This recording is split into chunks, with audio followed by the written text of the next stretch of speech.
Сәлеметсіңдер ме, құрметті 3-ші сынып оқушылары.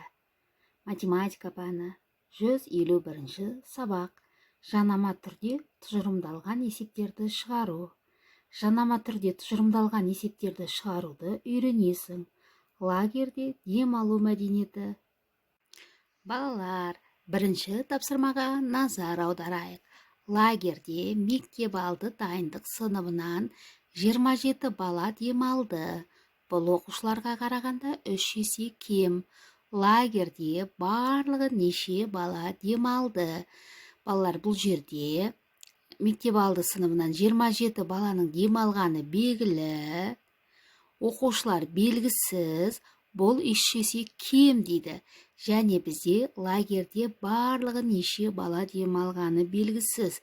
Ендеше бұл бізде балалар 2 амалмен орындалады. Бұл деген есеп болса, бұл балалар бізде жанама есеп болады. 27 3 есе кем десе, балалар біз көбейтеміз. 27-ні 3-ке көбейтеміз. Шыққан санды қайтадан 27-ге қосамыз. Сонда лагерде қанша бала демалғаны шығады. Балалар, бірінші есепті шығарып болсақ, тексеріп ала қояйық. 27 көбейтілген 3 81, 27 қосылған 81 108. Жауабы лагерде 108 бала демалды. Енді әсін тексерейік. 155 бөлінген 5 31 килограмм, 31 қосылған 155 186 килограмм. Асханаға барлығы 186 килограмм ұн мен қант әкелінді. 146 бөлінген 2 73. Жауабы 73 бала ауылға демалуға барды. Жарайсыңдар балалар, сендердің де есептерің тура осылай шықты деп ойлаймын. Балалар, енді екінші тапсырмаға назар аударайық. Қысқаша жазылуы бойынша есеп құрастырып, оны шығар. Әңгімелер жинағы 21 бала. Бұл 3 есе артық өлеңдер жинағынан. Барлығы қанша бала? Ендеше балалар, осыған есеп құрастырамыз және шешуін табамыз. Қазір орнымызда отырып, өзіміз орындап көрейікші балалар. Осы есептің әсін қарайық, әсіне назар аударайық.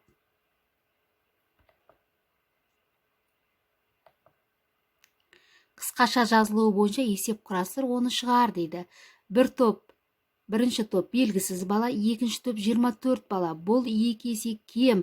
Бірінші топтан салыстырамыз. Қанша бала артық? Ендеше қазір балалар орнымызда отырып шығарып көріп, бірге отырып тексерейік. Балалар, екінші тапсырманы есеп құрастырдық па? Ендеше бірге отырып тексерейікші. Балалар кітап оқыды, әңгімелер жинағы 21 бала оқыды. Бұл өлеңдер жинағын оқыған балалардан 3 есе артық.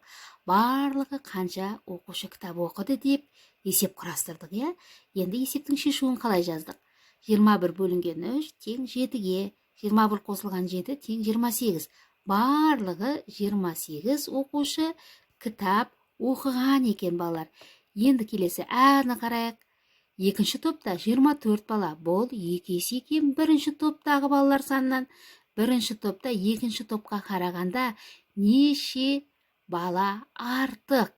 Яғни балалар, осылай біз есеп құрастырдық. Енді шешумен жауабын қарайық. 24-ті 2-ге көбейттік, 48. Яғни бұл бізде 48 бірінші топтағы балалар саны. 48-ден азайттық 24-ті, 24. Ендеше балалар, бірінші топтағы балалар саны 24 балаға артық екен екінші топқа қарағанда. Жарайсыңдар балалар, барлығымыз есепті осылай шығардық деп ойлаймын. Балалар, енді 6-шы тапсырмаға назар аударайық. Жазғы лагерде демалып жатқан балалардың 64-і тауға серуенге шықты. Бұл лагерге қалған балалардан 4 есе кем. Лагерде барлығы неше бала болды? Балалар, мен сендерге 6-шы есепті толықтай түсіндіріп кетемін. Есепті өзіміз отырып шығарамыз. Яғни бұл жерде тауға серуенге шыққан балалар белгілі 64 біз табуымыз керек лагерьде қалған балаларды. Яғни бұл есеп балалар жанама есеп.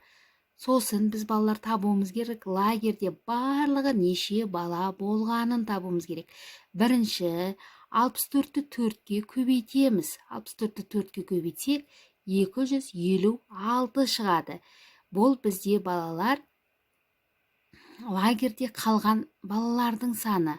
Енді балалар барлығын табу үшін 64-ке қосамыз 256-ны. 320. Ендеше жауабы лагерьде барлығы 320 бала болды. Келесі әсіне назар аударайық.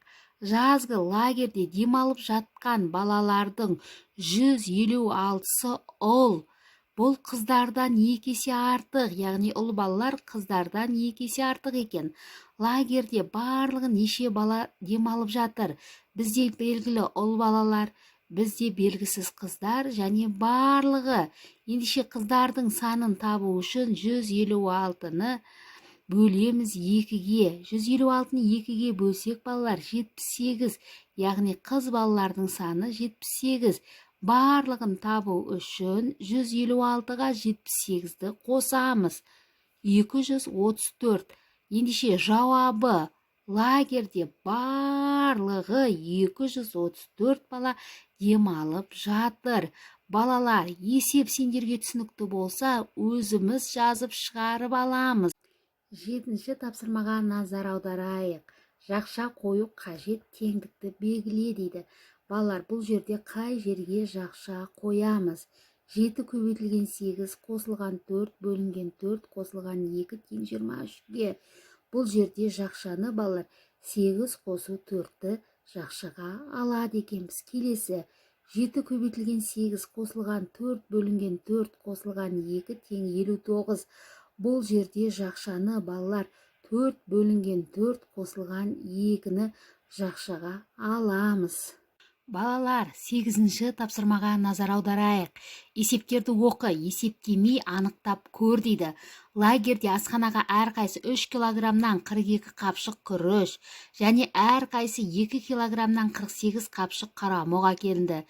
Қандай жарма артық әкелінді? Ендеше күріш 3 килограммнан 42 қапшық, қарамұқ 2 килограммнан 48 қапшық.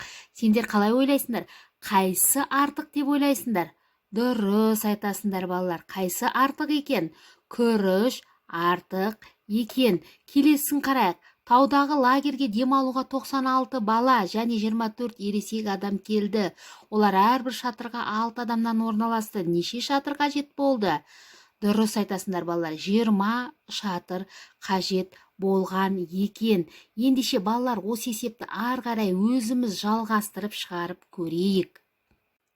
9-шы тапсырмаға назар аударайық. Жазғы лагерден қайтарда достар бір-біріне өз суреттерін берді. Олар достарының әр қайсына өзінің бір суретін берді. Ол үшін барлығы 6 сурет қажет болды. Достардың нешеу болғанын анықта дейді балалар. Ендеше қане анықтап көрейікші. Яғни достар қаншау болған екен? Дұрыс айтасыңдар балалар. 3 дос болған екен. Әр қайсында 2 суреттен бар екен. Балалар, 5-ші тапсырма теңдеулерді шеш дейді. Ендеше балалар, үйге тапсырма осы теңдеулерді шешіп келеміз. Барлығымыз теңдеу шешуді біледі деп ойлаймын. Сендерге бұл есеп қиындық туғызбайды деп ойлаймын балалар.